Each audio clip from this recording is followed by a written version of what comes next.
Salut les développeurs et bienvenue dans cet nouvel épisode de notre formation développeur Android. Dans la dernière épisode, on s'est arrêté sur la création d'une interface graphique. On ressemble à la page d'authentification, à l'écran d'authentification de Facebook, qui est à peu près ça. Donc, on l'a exécuté sur le téléphone et c'est ça le résultat. Donc, cette interface-là, on l'a créée à l'aide en utilisant trois différents layouts. Quand on dit layout, c'est-à-dire un view group ou bien un conteneur de view. Et on a commencé par un constraint layout, après un linear layout, après un relative layout. Donc, si vous savez pas ou vous n'avez pas encore vu les vidéos précédentes, je vous invite à les regarder pour connaître la méthode de création de cette interface-là. Là, c'est l'interface de la dernière vidéo, c'est celle qu'on a créée avec un relative layout. Donc, on va avancer sur notre formation et on va maintenant ajouter de l'interaction avec l'interface utilisateur. C'est-à-dire, par exemple, quand on tape quelque chose ici, quand on entre quelque chose ici, par exemple l'email ou password, on peut récupérer le résultat. Si par exemple, ce qu'on a entré est faux, on peut afficher un message d'erreur. Si par exemple on clique sur se connecter, on peut intercepter cette action. On peut savoir quand l'utilisateur a cliqué sur le bouton se connecter et faire une action derrière. En résumé, ce qu'on va faire, c'est de travailler sur la partie mainActivity.Kotlin et de manipuler ou bien d'interagir avec notre interface graphique à l'aide du langage de programmation Kotlin. Donc c'est ça le code behind, le code derrière notre interface graphique qui fait que à chaque clic ou bien à chaque action faite par l'utilisateur, on fait une telle action. Donc, je vais commencer par exemple par interagir avec le bouton parce que c'est à ce moment-là qu'on va récupérer l'email ou le password etc. Après, peut-être on peut cliquer aussi sur créer un compte et on va ouvrir une nouvelle interface utilisateur sur lequel on va avoir un formulaire pour créer un compte. Et aussi peut-être cliquer sur besoin d'aide et ça va aussi nous ramener sur un écran sur lequel il y a quelques informations ou bien quelques liens utiles pour avoir de l'aide ou bien pour resetter par exemple password ou peu n'importe. Donc je vais commencer là par ajouter tout d'abord un identifiant à ce bouton connecter là. Donc ou bien on est en relative layout, donc je pense qu'on a déjà un identifiant, le bouton là. Le bouton il a un identifiant connect. Si vous êtes sur linear layout que vous n'étiez pas obligé d'ajouter un identifiant et que le bouton n'a pas un identifiant, il faut l'ajouter. Il faut ajouter un identifiant en utilisant à l'aide de l'attribut id. Donc android.id égale @+id parce qu'on va créer, on va ajouter un identifiant à notre élément, à notre view. Et cet élément-là va s'appeler connect. Ok. Maintenant, ce que je vais faire, c'est que je vais relier ce bouton-là. Je vais le relier avec la classe Kotlin.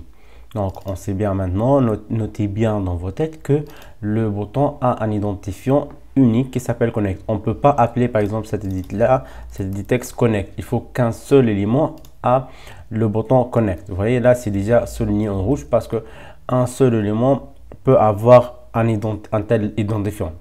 Password, il n'y a que cet élément-là qui peut avoir password. On ne peut pas avoir deux éléments qui ont le même identifiant. C'est un identifiant unique. Ok. Donc, je vais passer maintenant à mainActivity là. Et au-dessous de là, on ne peut pas déclarer, on ne peut pas faire la relation avant cette ligne-là parce que c'est cette ligne-là qui relie l'interface graphique activity main.xml avec l'interface graphique. On dit là set content view. D'accord? Et la méthode onCreate là, c'est la méthode de la création de l'interface. C'est la première méthode lancée par l'activité. Donc, dès que l'activity on l'ouvre, c'est la méthode onCreate, c'est la première méthode qui se lance. Après, il y a plusieurs autres méthodes. Il y a on resume, on start, il y a on start, on resume. Il y a après plusieurs autres états, on pause, on destroy, etc. On stop. C'est tout un cycle de vie. On va découvrir tout ça quand on attaque les intents, c'est-à-dire les intentions et le fait de naviguer d'une activité à une autre. Là, ça sera intéressant de comprendre c'est quoi le cycle de vie d'une activité et comment le gérer.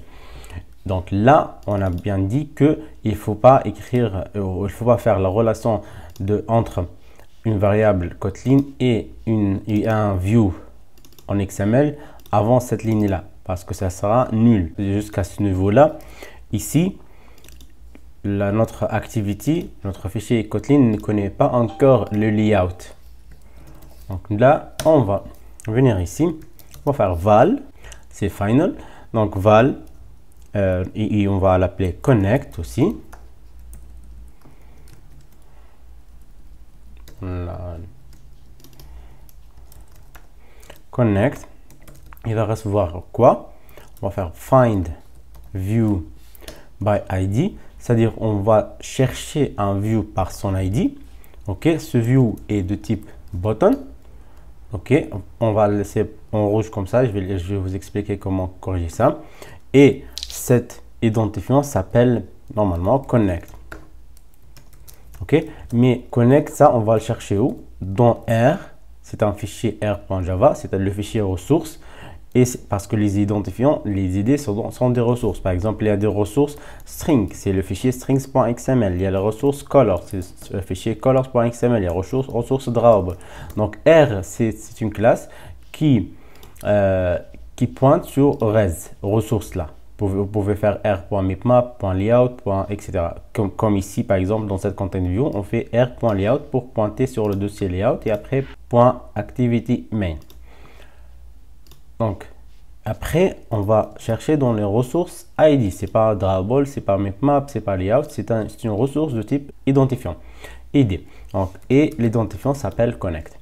Là, le problème, c'est que bouton, on ne le connaît pas dans Kotlin. Donc, il faut l'importer de la librairie des views. Là, vous pouvez voir ici, Android widget.button. Donc, il faut l'importer. Qu'est-ce que j'ai fait pour l'importer?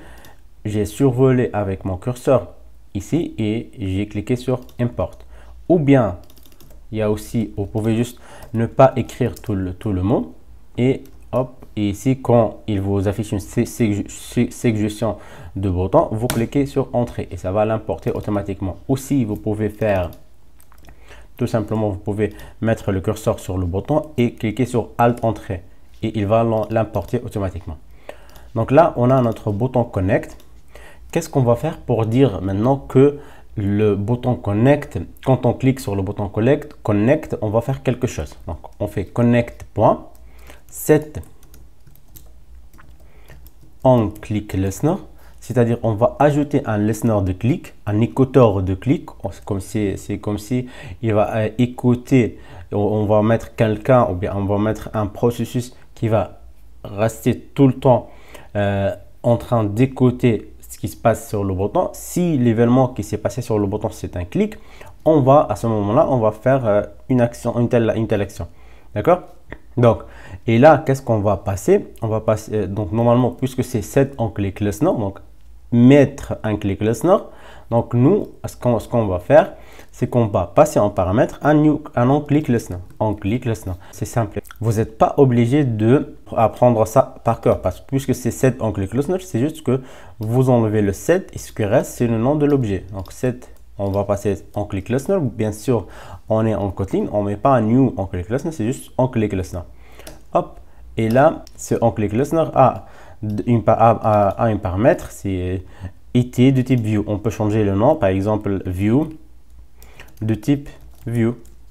Ok, donc c'est juste cette point d'exclamation, c'est juste pour dire que ce view là peut être nul, mais nous ça ne nous intéresse pas vraiment parce que ça va pas être nul parce que ce view là c'est le bouton connect et on vient de faire un find, donc il n'y a pas de risque dans ce niveau là. Et là je vais faire l'action que je veux. Par exemple, ce que je vais faire moi, c'est que je vais afficher sur la console print, par exemple println hello, je suis le bouton connect. Ok, je vais juste imprimer ça sur la console et on va voir après qu'est-ce qu'on peut faire réellement, parce que c'est pas ça, on n'a pas créé une application mobile pour afficher quelque chose sur la console. Hop, j'exécute ça. Même ce code on va l'évoluer. C'est pas comme ça qu'on l'écrit réellement. C'est pas le code le plus propre qu'on peut écrire. C'est juste pour vous expliquer réellement comment ça se passe. Et après, on va repasser sur ça pour nettoyer un peu. Ok, là notre appli a été exécutée. Hop, on va ouvrir la console. Et là, je vais cliquer sur se connecter. Vous voyez ici, je vais juste zoomer un peu. Vous voyez, hello, je suis le bouton connect. Je vais cliquer encore une fois. Hello, je suis le bouton connect, etc., etc. Donc jusque là, c'est bon. Le bouton a fait ce qu'on avait attendu de lui. Maintenant, je vais juste nettoyer un peu le code. Vous voyez déjà, ce code-là est grisé parce que là, on n'est pas obligé d'écrire tout ça. Pourquoi? Parce que ça s'appelle une lambda expression. Une expression lambda, c'est nouveau, même en Java, ça existe, mais on n'est pas obligé de passer l'objet parce que c'est une classe anonyme. Donc, on va juste nettoyer comme ça et on peut ne pas passer des paramètres parce qu'on ne va pas passer un objet réellement. On va directement faire comme ça, ouvrir directement les accolades. Donc là, on a vu, on peut mettre, par exemple, si on avait plusieurs paramètres, on peut faire comme ça et ajouter d'autres paramètres, mais nous, on n'a qu'un seul paramètre, donc on peut se contenter de ça. Et on peut même l'enlever. Si on le lève, vous voyez, ça c'est pas moi qui l'ai écrit, c'est grisé pour vous dire qu'il y a une variable it qui est de type view. On peut, par exemple, l'afficher si vous voulez. On peut faire it, vous voyez, c'est une variable qui existe vraiment. On peut faire id ou bien get id, ça ressemble, c'est pareil. Hop, j'exécute ça. Donc si je clique sur, je vais ouvrir ça encore une fois, plutôt run. Hop, je zoome un peu. Et là, je clique sur se connecter. Et vous voyez ici, se connecter, et là, il a cet ID là. Bien sûr, il ne va pas afficher connect. Connect, c'est juste un ID que les êtres humains peuvent lire. Mais ce n'est pas vraiment l'ID qui est enregistré en mémoire. Ça, c'est vraiment l'ID enregistré en mémoire. Hop. Donc, ce que je vais faire maintenant, c'est que je vais afficher vraiment des messages ou bien des alertes à la méthode mobile et pas vraiment comme ça sur la console. Ce que je peux faire là, c'est que je peux utiliser quelque chose qui s'appelle Toast. Donc les toasts, ça ressemble à ça. C'est vraiment ça, une alerte dans laquelle on peut afficher un message, on peut écrire un message qu'on souhaite. Si vous l'avez sûrement vu plusieurs fois si vous avez un téléphone Android. Donc c'est juste ce type d'alerte. Ok, donc on va essayer de l'afficher, c'est très simple. On va voir comment. Tout d'abord, on va faire toast.makeText, créer un texte. Le texte, ce texte-là va prendre le contexte. Quand on dit contexte, toujours, c'est le this, c'est-à-dire le contexte de l'activité dans laquelle il va être affiché. Ok. Et on va aussi passer maintenant le texte à afficher. Je suis le bouton connect. Ou bien vous avez cliqué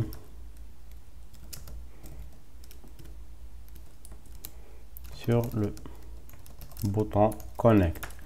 Ok, donc et là on va passer la durée, combien il va rester. En fait, on n'a pas trop le choix parce que Toast, c'est une classe qui a deux types de durées prédéfinies, soit length long, une durée longue, ou bien une durée short. On va le mettre long, c'est vraiment une seconde de différence, c'est pas vraiment long que ça va rester longtemps.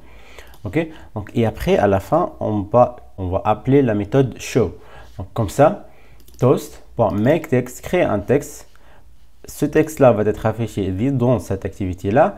Il va afficher ce texte là. Il va rester cette durée là. Après .show. Si on met pas show, il va pas l'afficher. Donc là, ce qu'on va faire, c'est qu'on va tester comment ça va se passer.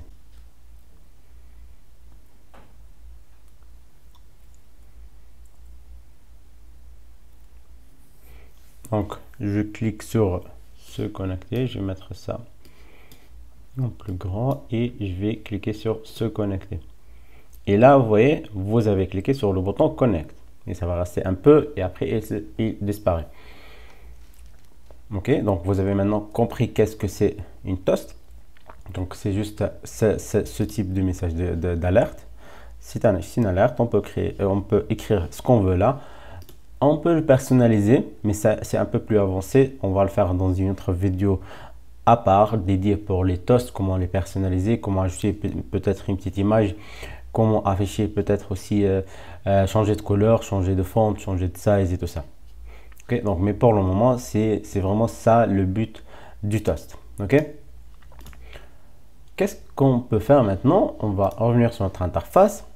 Par exemple, si vous cliquez sur se connecter, normalement, on doit récupérer ce qui est écrit dans email et ce qui est écrit dans password et on va vérifier est-ce que ça correspond bien à les coordonnées ou bien les identifiants de l'utilisateur ou bien est-ce qu'il existe un utilisateur avec ces coordonnées là ou pas. D'accord? Et avant même de vérifier ça, on doit vérifier aussi est-ce que les inputs ou bien les edit textes là contiennent vraiment quelque chose ou bien ils sont vides. Ok, donc je vais revenir sur l'écran main activity et là hop, après notre toast on va créer une autre variable ou bien même on peut le faire ici. On va faire toute la création des variables ici. Email find view by ID, maintenant ça sera un edit text. Hop, et on va l'appeler email. Aussi, on a une autre variable qui s'appelle password, qui va prendre de type edit text aussi, qui va prendre r.id.password.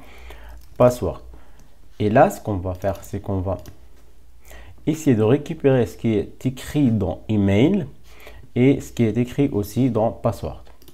Ok, donc tout d'abord je vais commencer par l'email. Je vais l'appeler par exemple contenu email. Ok, ou bien même ça va être plutôt txt email, le texte dans email, et on fait email.getText.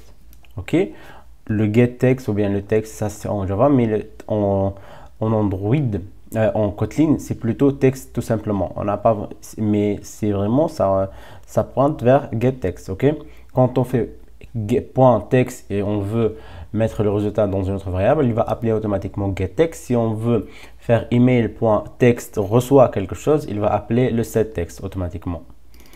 Ok, donc .text, et là cette getText là, il va nous retourner quelque chose qui s'appelle editable.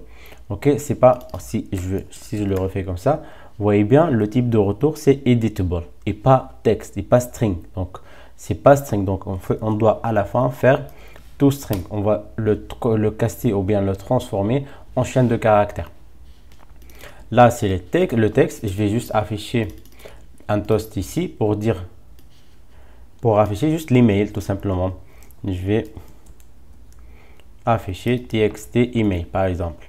Ok, et on va voir après qu'est-ce qu'on peut faire et on va vérifier sur le champ vide, etc.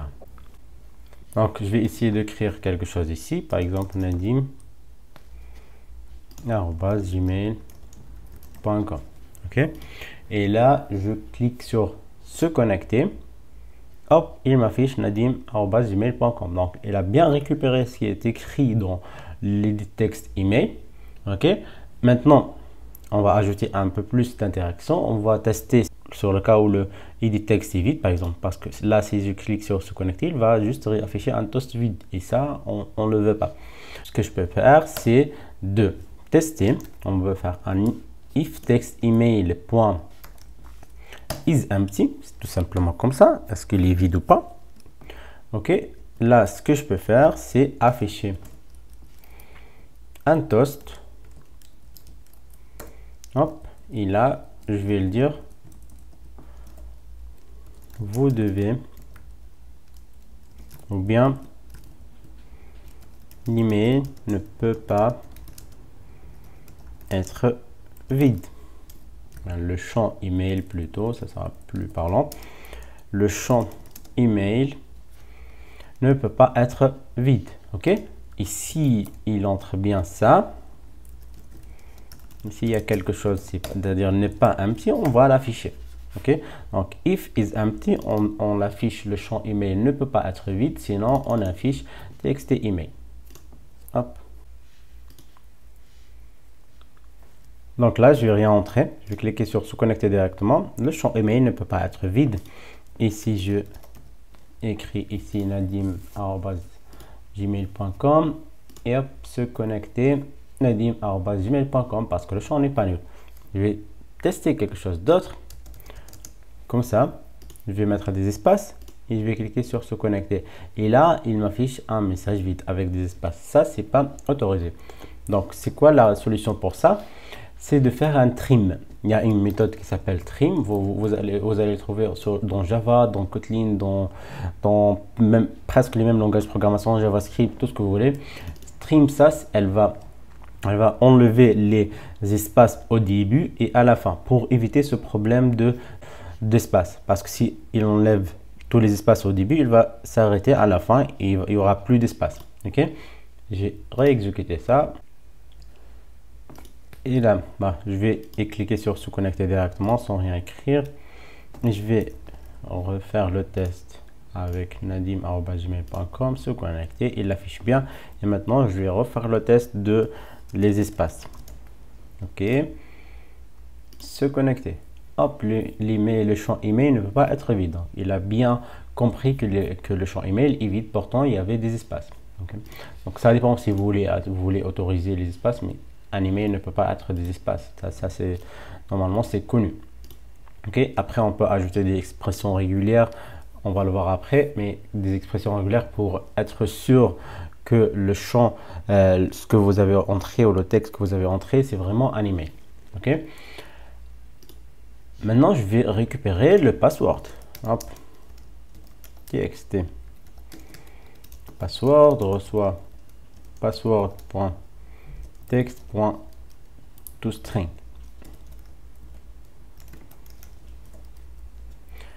Et de la même manière, je vais faire le même test. Je vais faire du copier-coller. If le password est nul, mais là je vais pas afficher, la valeur ici. Je vais vous dire comment. Donc le champ email ne peut pas être vide. Ici le champ password ne peut pas être vide. Ok. Ce que je peux faire après, c'est de afficher les deux ensemble, par exemple. Un toast. Bon, bien sûr, c'est pas ça ce qu'on va faire à la fin. C'est juste pour vous montrer comment ça fonctionne. Email de point txt. Email.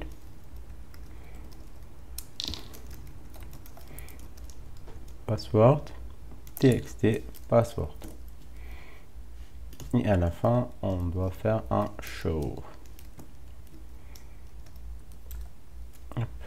On a oublié la durée. Et je vais réexécuter tout ça.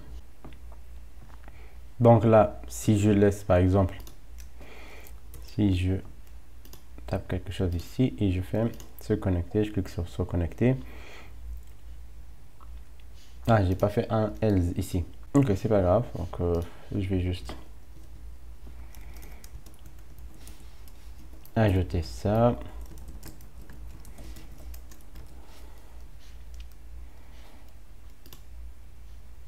Et là, ça doit être un if des deux.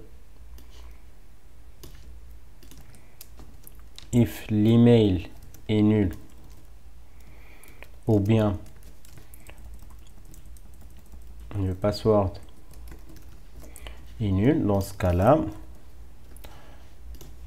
on va voir qu'est-ce que ça va donner. On va vérifier qui entre les deux est nul, ou bien on peut même faire quelque chose d'autre.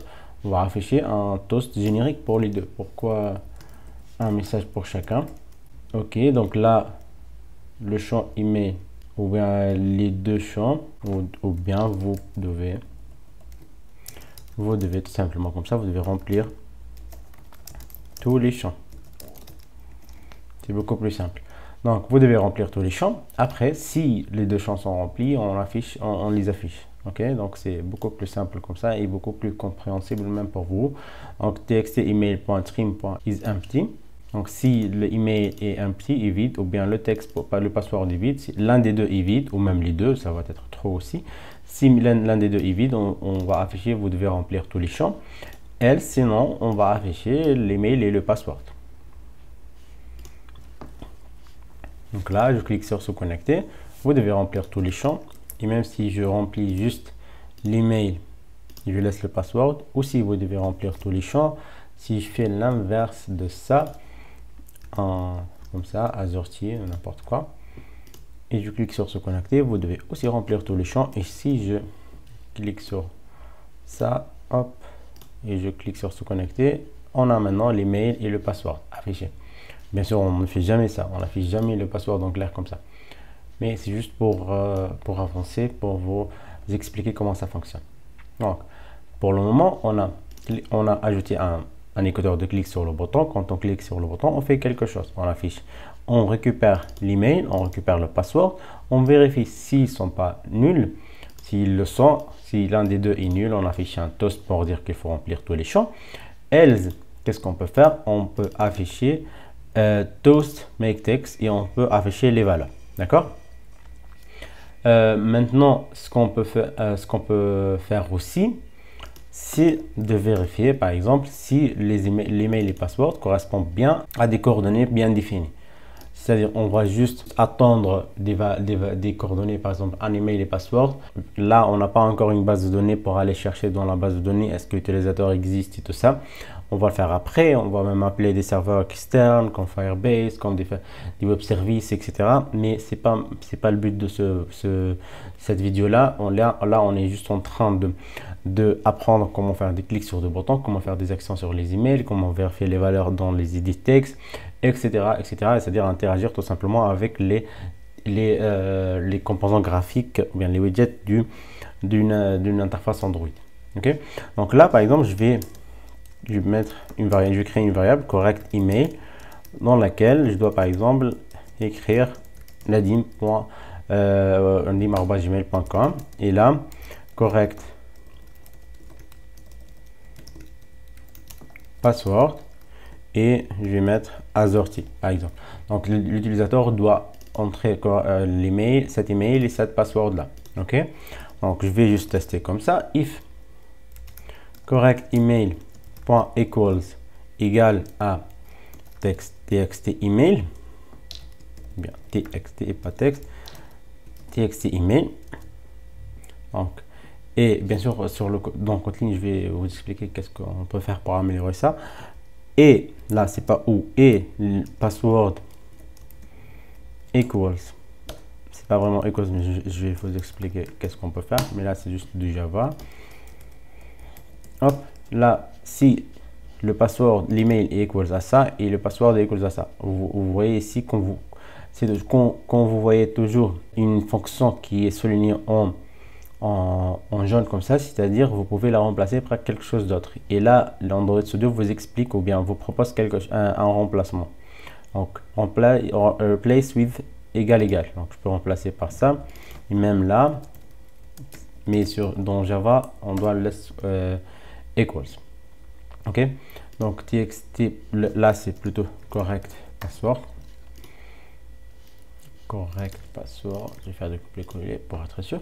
Donc correct email égal à txt et donc il faut que l'email qu'on a entré dans le champ ici email et le password qu'on a entré dans le champ password doit être égaux à correct email et password et correct password. Donc si c'est le cas, on va afficher par exemple bravo, vous pouvez maintenant utiliser notre appli. Après on va en réalité on va le rediriger vers la page d'accueil, mais pas de suite. Et donc si c'est le cas, sinon on va afficher un autre toast de copier-coller aussi email ou password n'est pas correct. L'email ou le password n'est pas correct. Hop. Donc, si on résume ça, quand on clique sur le bouton, on récupère l'email, on récupère le password. On vérifie si l'email est nul ou est vide ou bien le password est vide. L'un des deux est vide ou bien les deux. On affiche, vous devez remplir tous les champs. Un toast avec ça. Après, sinon, on a le correct password, on connaît le correct password et le correct email. Et ce qu'on va faire, c'est qu'on va vérifier, est-ce que, puisque là, à ce niveau-là, on est sûr qu'il y a déjà quelque chose dans l'email, dans le champ email, il y a quelque chose aussi dans le champ password. Donc, on va vérifier, est-ce que le TXT email correspond au correct email ou pas, et le TXT password correspond au correct password ou pas. Si c'est le cas, donc bravo, vous pouvez maintenant utiliser notre appli. Ok, donc après, comme je viens de le dire, on va le rediriger vers la page d'accueil sur laquelle on va afficher normalement un ensemble de postes. Else, qu'est-ce qu'on va faire? On va afficher un toast avec make text, email ou password n'est pas correct. D'accord? On va tester ça et on va tester ça ensemble. Donc, exécuter. Tous les champs sont vides. Maintenant, l'email est là, mais le password est vide. Maintenant, je vais faire assorti. Donc, c'est le correct password. Bravo, vous pouvez maintenant utiliser notre appli. Et là, si je mets un email incorrect et je clique sur se connecter, email ou password incorrect. Si j'entre le bon email mais pas le bon password, ça sera aussi pareil. Email ou password n'est pas correct. Donc on est bon. Là, j'ai juste une petite remarque. Je veux juste ajouter quelque chose d'autre pour donner plus d'interaction avec notre interface utilisateur. Ce que je veux faire, c'est que je vais plus afficher ce toast. Je vais plus utiliser le toast. Je vais plutôt utiliser quelque chose d'autre. Et là, au-dessous de edit text, je vais ajouter un text view, un wrap content, tout simplement wrap content. Hop, et je vais le donner un edit et je vais l'appeler error. Ok, donc je vais afficher l'erreur plutôt, c'est pas au-dessous de email, ça sera plutôt au-dessous de password là. Ok, donc ça sera donc below le password. Ok, il est là, il est juste là, et le connect il sera lui au-dessous de cette interface là, ou bien cette text view là, ouais. Donc, et cette texte là, je vais essayer juste d'ajouter un texte pour vous montrer à quoi ça va ressembler. Un message d'erreur ici. Donc cet message d'erreur va être affiché en couleur red F00 par exemple, ou bien ce que je peux faire aussi, c'est d'aller dans colors et je vais déclarer un nouveau color name error. Ok, je vais donner un color comme ça. Ok, hop, et là on va appeler ce color là color error. Ok, c'est pas vraiment beau avec le bleu, je vais mettre un color plus clair comme ça. D'accord, je vais donner un size un peu plus gros, 16 sp peut-être. Ok, j'ai donné aussi un petit margin top, 10 dp par exemple. Ouais, c'est pas mal. C'est un message d'erreur. Ok, et là aussi ça peut être ou bien style bold. C'est quoi ça? Je donner à le dit texte. Non, c'est au text view. Donc un message d'erreur ici. Et nous, réellement, on va rien afficher au début parce qu'il n'y a pas de message au début. Et même, on va pas réserver cet espace-là. On va tout simplement ajouter l'attribut visibility et ça va être gone. Il va disparaître. Ok, on va pas l'afficher ici. Mais quand on a vraiment un message d'erreur, on va l'afficher. Hop, hop. Donc ça sera comme ça. Je vais vous montrer comment gérer la visibilité d'un élément. C'est pour ça que j'ai fait ça. Et aussi pour vous montrer comment ajouter du texte ou bien modifier le contenu d'un text view. Et la première étape à faire, c'est de créer une variable qui référence cet élément graphique là. Donc val error, voilà, je vais l'écrire en anglais comme ça. Find view, c'est un text view cette fois-ci. Hop. Et error. Et cette error là, je vais l'afficher quand il y a vraiment une erreur. Donc ça sera vraiment à la place du toast.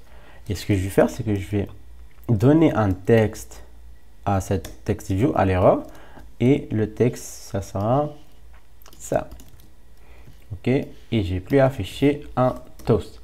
Mais à ce niveau-là, c'est vrai qu'on a donné ou bien qu'on a affecté un texte à notre text view erreur, mais aussi notre text view n'est plus visible. Donc même s'il a un texte, même s'il a par exemple un texte comme ça, il est plus visible. Donc de toute façon, il ne va pas être affiché. Donc c'est pour ça, je vais, après avoir affecté ce texte là, je vais appeler .visibility et ça sera view.visible. Donc je vais l'afficher cette fois-ci. Ok, donc je vais faire pareil avec les autres éléments là.